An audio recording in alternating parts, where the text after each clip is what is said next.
Sige na, tumayo ka na. Ikaw ang mauunang mag-introduce sa sarili mo. Si Twinkle ang mauuna. Good luck, Twinkle. Sige na, Twinkle, tumayo ka na. Ang susunod kong tatawagin ay si Rosal. Rosal, mag-prepare ka na. Yes po, teacher. Sige na, Twinkle, start ka na. Hello po, teacher. Hello po, classmate.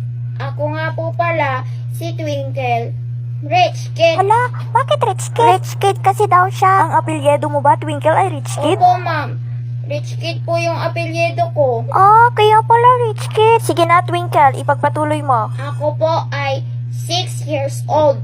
Pinanganak po ako sa London. Wow, London! Ay, iba talaga pag rich kid. Children, manahimik kayo. Twinkle, ipagpatuloy mo. Ang pangalan po ng mama ko ay Maria Andrea Denise Angelica Marian, short for Madam. Madam talaga ang tawag pag mama ng rich kid. Ganun ba? Sana all